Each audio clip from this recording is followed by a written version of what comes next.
for anybody who's done a startup, you know that things are not going to go the way that you plan them to be. No, everybody has a plan until they get punched in the face, is what Mike Tyson said. And building a startup and interacting with users in the market is like getting punched in the face every day. Can identify their own strengths and weaknesses. This is Melville, by the way. He's our mascot for Vibe Capital. Hey everyone, this is Prashant and I'll be your host for the VC 10X podcast. And today we have Dave Goldblatt with us. Dave is a general partner at Vibecap.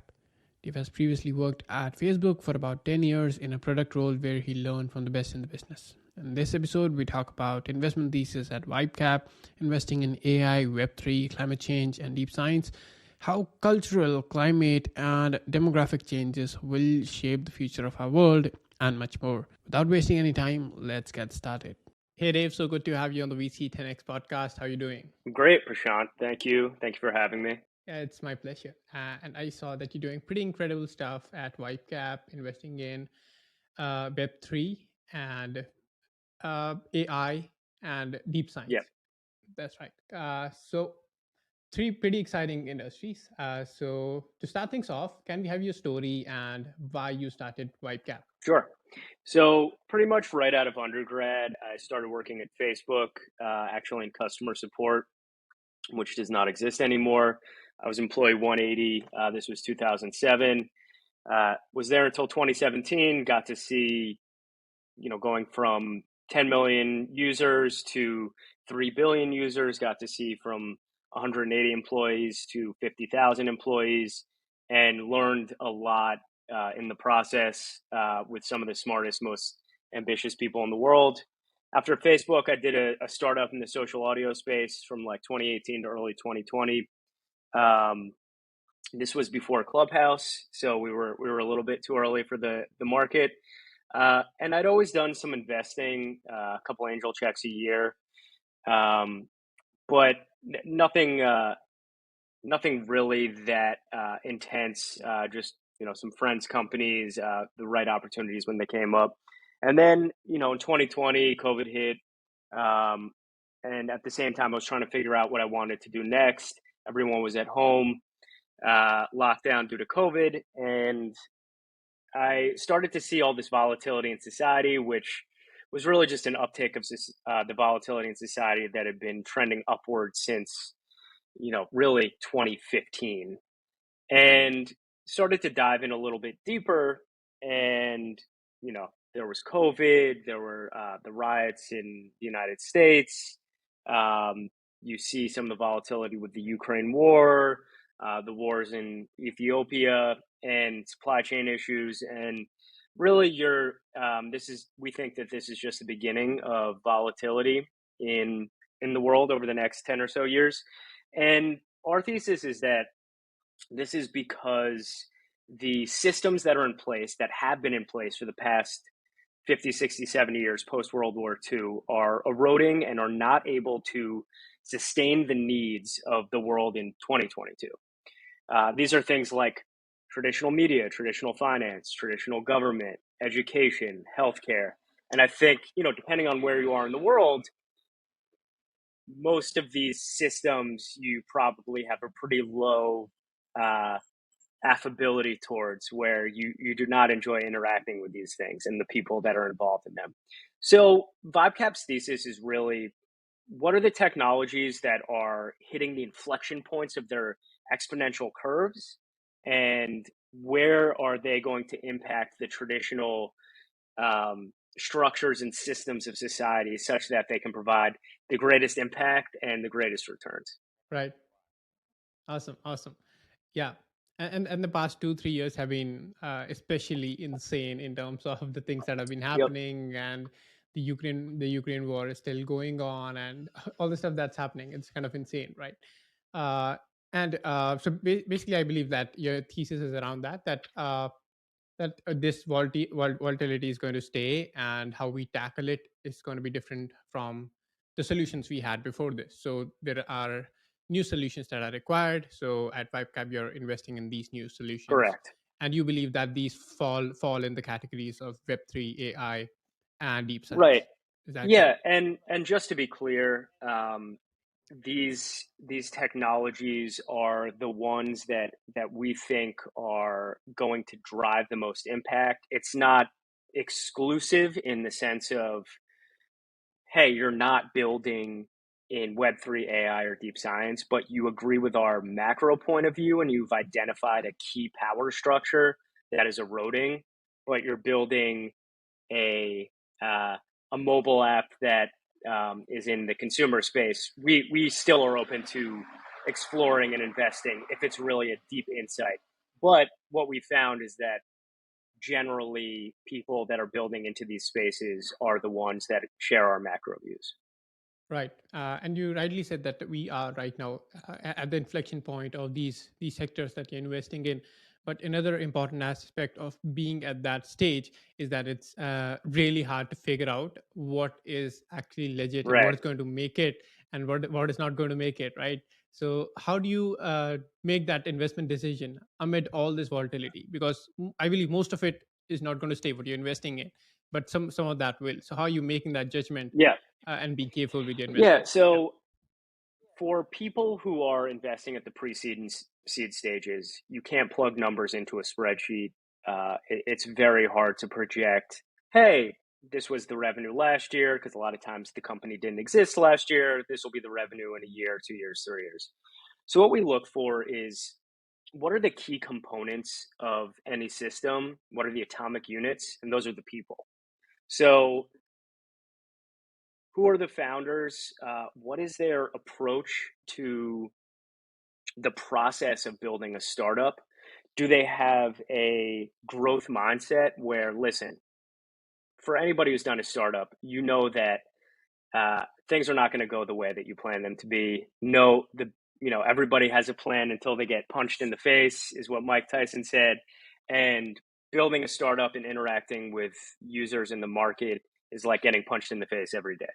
So we look for, can the founders, one, of course, they need to have the technical expertise if they're building into a particular area. Two, they need to be able to understand the landscape of the market and have a good distribution strategy. But really, it comes down to, are these the people that we could see building for 10 years to $100 billion company? And two, are they the type of people that can identify their own strengths and weaknesses? This is Melville, by the way. He's our mascot for Vibe Capital. Um, Hi, hi. and he Good to just see knocked you. my AirPod case off the table.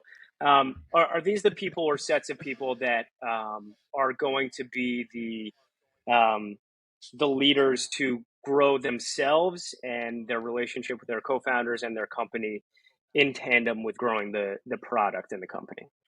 Right, and the thing about investing in Web3 is that, of course, it has tremendous potential in the coming years, and the underlying technology looks very promising. But still, the volatility is something that really a lot of investors are scared Right. of. That we are not touching Web3. That we don't know where this is going. Right. So, and when talking about Web3, what are some areas inside within Web3 that you're particularly excited by and betting on? Yeah, the two main areas, one in particular, more broadly, regenerative finance, and more specifically, decentralized science. Regenerative finance is uh, really the current state of capitalism, if you call it capitalism. It's more of an oligarchy. It's very extractive from communities and the people that it interacts with. Regenerative finance is built more around a cyclical system that benefits everyone participating in these markets, as opposed to, there's an entrenched upper class and an oppressed lower class, and you're extracting the resources from the communities and the people and the environments. So one is regenerative finance and using crypto economic primitives to build these types of systems that benefit everyone participating in the markets. Two is decentralized science. And decentralized science is really around, hey, how do you measure progress of a society? It's really around, what is the scientific progress that they can make, and the speed with which they can perform the scientific method. Now, for anyone who's been involved in science, or done research or tried to read a paper, you realize how broken the system is. Uh, there are the researchers don't get paid for their work. They have to pay the journals to publish into the journals, and then the journals charge readers to read the papers and do not give any of that money back to the scientists. There's also perverse incentives around what gets funded. If you have a disease that only 10,000 people in the world have, good luck getting people to do research on your disease. So taking crypto economic primitives, composing it such that you can solve some of these problems to remove the friction and start to hit an inflection point of, hey, let's say there are, 10,000 scientific papers or 100,000 scientific papers published every year. How can we 10x, 100x, 1000x that so that the rate of scientific progress affects everyone, or in a way that's just, as well as increasing the rate of the scientific method across the entire world and society.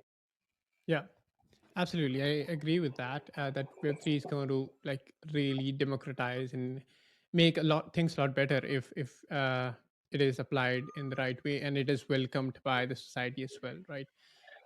Besides, since Web3 is kind of a really technical kind of field, and the solutions that are being built can also be really technical and even legal at times. So, how do you wrap your head around all these different solutions that are coming to you in Web3 and make sense of what they are pitching, what is their product, and if it will actually be a successful product or not?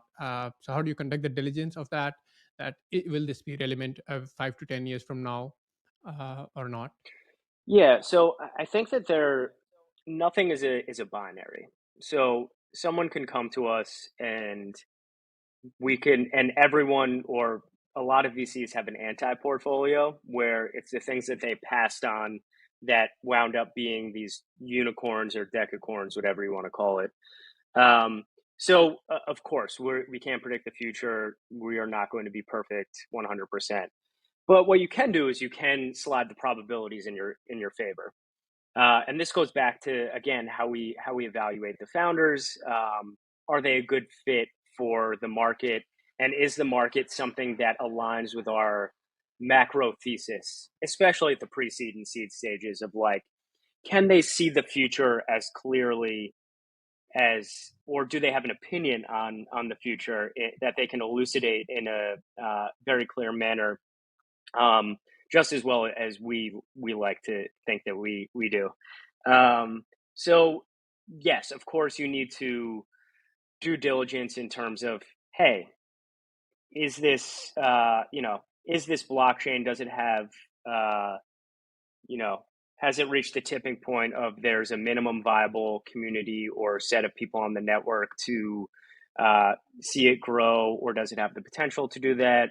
Are they technically capable, and do they have the connections within the ecosystem to build and garner support from other developers or users within the ecosystem, and can they wind up generating a sense of narrative around why people should use this? But again, like, it really comes down to the individual founders, especially at the pre-seed and seed stage, and do they have the right stuff to see this through and suffer through the pain of trying to find product market fit, and then growing and disrupting themselves as they hit Series A, Series B, Series C, 1 million users, 10 million users, 100 million users, etc. Right. Yeah, that's a good approach.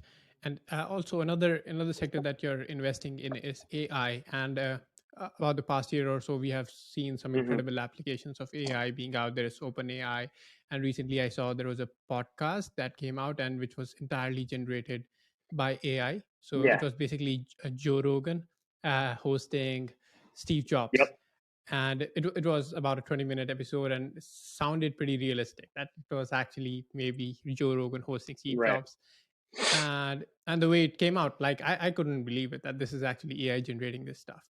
So what do you believe is actually the potential of AI, what it can do? I know there are like three different stages to AI. There is maybe general AI and a level where it comes to the level of humans, and then maybe it surpasses that level as well. So where do you think we are right now on that spectrum? Right. And what is the ultimate potential of AI? Yeah. So AI is it can be almost spiritual if you think about it deeply enough. There's a great Tim Urban writes the blog Wait But Why, and he has a great piece that he put out in 2015 called the AI Revolution or something. They're two parts, and the most startling image in that blog post is it's a series of steps, and uh, you know, a mouse is on a certain step of intelligence, and then there's a dog, which is two steps above that, and then there's a monkey, which is two steps above that, and then there's a human, which is two steps above that. What happens when a computer is two steps above humans? What happens when a computer is 2,000 steps above humans? So you really you get like goosebumps, and you're like, oh, holy shit. Um, we can't even fathom. Our brains are limited to thinking about what this type of super intelligence might be able to do. Now, I think we're still 20 to 25 years away from that, although maybe these predictions are getting shorter in their time frames. Um, in the way I like to think about it, I grew up playing a lot of video games. I still play video games when I have time now. Um, if anyone has played video games, you recognize that feeling of this is something that I can't do in real life. I can't jump 100 feet into the air. I can't have a a suit of invulnerability and jump through fire. AI is kind of like these power ups in video games where it gives you if you say Steve Jobs said computers are bicycles for the mind. I like to think that AI is like an Iron Man mech suit for the mind, where it provides you with these it turns you into a superhero basically. All the places and spaces where humans are not great, and we're great at a lot of things: social interactions, recognizing human faces, using our bodies to twist and contort tools. But we're pretty bad at stuff like math, more generally, and working with large sets of numbers and thinking about large systems. AI provides, if we can come together and work with AI, provides us with the ability to um, tame those pieces of the universe that human brains are not good at, to our level of what we're good at, of what human brains are good at, and even beyond. So I'm very excited to. I think everyone who's played video games has the experience of, hey, that's really awesome. I get to be Kratos in God of War. I get to be a superhuman shooter in Call of Duty Modern Warfare. I get to jump 15 feet in the air playing Super Mario Brothers. AI could give us that potential, and you're already seeing it with, hey, I have this superpower. I can type in anything I want. A ginger cat floating through space, um, eating an ice cream cone, and I'll get 14 pictures of it in under 30 seconds. That's awesome to me. That's a superpower. Right. Absolutely. Yeah. And yes, we are seeing some incredible applications already. And there is one fear out there that maybe AI will at one point start eating up human jobs because there are like products like Copy AI, which is basically a copywriting tool that uses AI. So you can generate copy and you can run ads using that copy. So maybe we can say that it is probably eating up the job of a copywriter over Yeah. there. Right. So, now, are you seeing these kinds of products already come up, which can maybe replace humans, or there's still time for that? Yes, but I think in the order of all of the things that humans need to worry about generally as a world and as a society, uh, especially economically, AI replacing humans is relatively low on the list. Um, I like to think we have an abundance of money and a dearth of meaning, where um, there we have more than enough food to feed the world, but we're seeing increased rates of suicide because people don't have any meaning in their day-to-day lives of building towards something.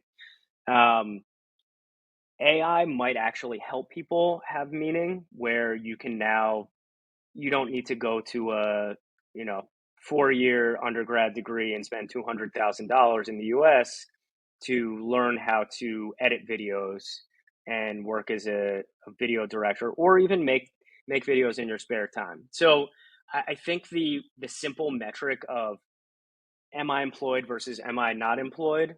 Of course, you need this basic set of money to provide needs, buying food and groceries and having shelter. But the real issue, at least it seems to me, is not necessarily the metric of like, is someone employed, but rather do they have meaning in their day to day existence? And I think actually AI could help with that.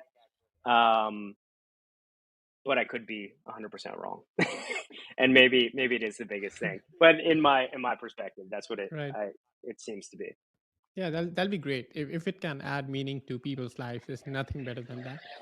And besides, there's one more thing and one more really important problem, probably more important AI replacing human jobs, which is climate change that was mentioned in your investment Right. thesis. And in terms of demographic shifts that will lead to global upheaval, in your opinion. So, can you throw some light on that? What are you really trying to show people Yeah, here? I mean, you just take a look at who are the humans that are going to exist in society.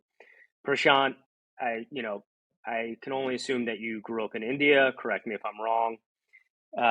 You growing up in India makes you That's right. think about the world in a much different way than someone who grew up in Santiago, Chile, someone who grew up in Toronto, Canada, someone who grew up in Moscow, Russia. The vast majority of the world in 10, 15, 20 years will either be born in sub-Saharan Africa or Southeast Asia.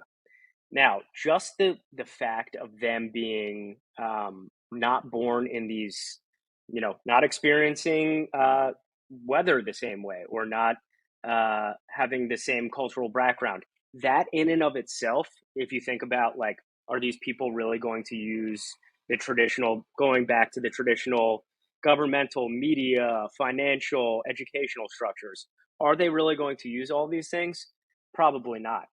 But at the same time, you take into account climate change is going to force the majority of humans to do something. Now, whether that's simply moving to a new place or having to use more energy to cool their homes, or, we've seen the heat waves where some places are becoming unlivable or there are floods and fires in California, floods in Pakistan.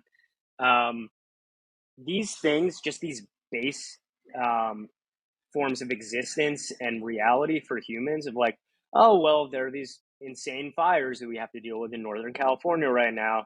Like, these things affect the way that people view reality. It's just something you have to deal with. So these are macro pressures that will mold and shape the way that people think about building technology and existing within the world, applying that lens of where the world is going of, hey, 20% of people are now going to have that lens of growing up in sub-Saharan Africa with climate change, access to cryptocurrency, US is fading. In 20 years, they'll be of age. Maybe they're born today, and in 2042, they'll be 20 and starting to think about things. These are the kinds of lenses that, I don't have the answers of exactly how things are going to play out, of course, but these are the kinds of lenses and long-term thinking that, hey, if you need to start thinking about if you're going to invest over a not just a 5 but a 10, 15, 20 year time frame. Right, absolutely. I love the futuristic view you have of everything, and that was really coming through when I read the investment thesis. That's actually live on your website, so anyone who wants to maybe read the investment thesis of Vibecap can do that on the Vibecap website, which will be there in the show notes Yep. below. So yeah, great. So my last question to you is. how do you create value for your portfolio companies? Yeah, we don't create any value for our portfolio companies. It's a no. Just kidding. Well, that's a Yeah. first. No, listen, like harking back to what is the atomic unit of a company or any sort of community or organization? It's the individual, it's the relationships that individuals have with themselves and with the people that they're interacting with on a daily basis. Prashant, like I'm sure that you, in doing VC10X, work with other people. Maybe not. Maybe you're a one man machine. But those relationships that you have with other people, those are the driving force behind the value that you create.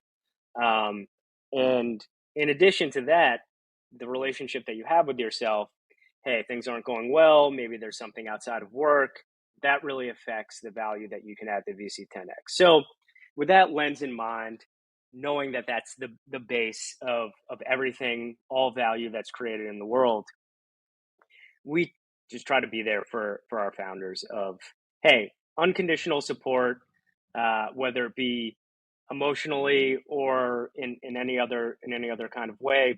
We really tried to add the most value in terms of understanding of, it's me. I have one other venture partner. His name is Tim Ryan. It's just the two of us. We're on a text message basis with almost all of our founders. We want to help you and support you and provide you with that platform to get you to that seed or Series A or Series B. In addition to that, like Tim and I both have 15 plus years of experience in the tech sector, and we have huge networks. It's totally unfair that I worked at Facebook starting in 2007, and I was born in the United States, and have been living in San Francisco for 15 years. But that's the fact of the matter, and I'm really connected um, with people in the ecosystem. So if you need, hey, we need the world's leading expert on this or that, or JavaScript, some kind of weird, obscure JavaScript question. Maybe I don't know the answer. Maybe I don't know the person who knows the answer, but I know someone who knows the answer. So it's all about Yep. connections in our network, with each other, with yourself.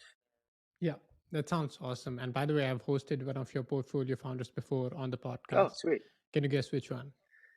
I, you know, I want to say Suds from Fion, but because he's everywhere, but maybe it's not him.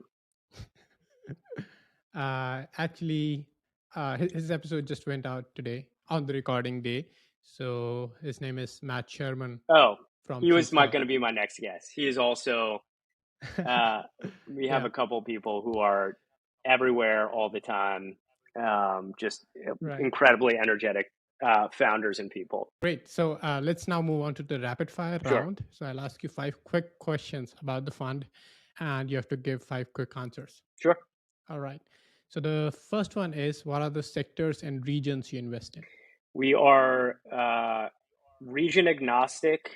The Silicon Valley is now on the internet, so you can email us from anywhere in the world. Um, and the sectors that we invest in are Web3, AI, and deep science, which is the ability to manipulate atoms with software, genomics, robotics, additive manufacturing, space, those types of things. What stage you typically invest in? Pre-seed and seed. Typical check size. Between 250 and 500K for our newest fund, Fund 2. Where can founders apply? So yeah, just send an email to vibes@vibecap.co. That's our general purpose email. We do take a look at all cold email submissions. Would love it if you could include either a deck or a memo, as well as how much you're raising, at what stage, and what valuation you're raising at. And then, we've invested in people who've cold outreach before, so feel free to shoot us an email. Awesome. And last one, where can our listeners follow you? Yeah, just Twitter at Dave Goldblatt. Also Vibe_cap. And then, feel free to DM me. My DMs are open. And the last thing too is, hey, we're a 506c fund. So if you are an accredited investor and you want to talk about maybe getting an allocation in our fund two, which we just started fundraising for, we just had our first close. We do have some allocation open. Feel free to email, reach out to me on Twitter or LinkedIn, and we're more than happy to send over our investor materials and have a conversation, see if it's the right fit. Awesome. I'll make sure to put all those links in the show notes below so that anyone who's listening can get to where you are trying to direct them. So thank you for coming on, Dave. It was great talking to you. Love the insights that you shared on AI, Web3, and the major view on futuristic view on what is going to happen in the next 5 to 10 years, Thank you, right? Prashant. And we hope that Vibecap is at the forefront of it, right? I hope so too. All right, Prashant, appreciate it. Right. Have Thank a you good for night.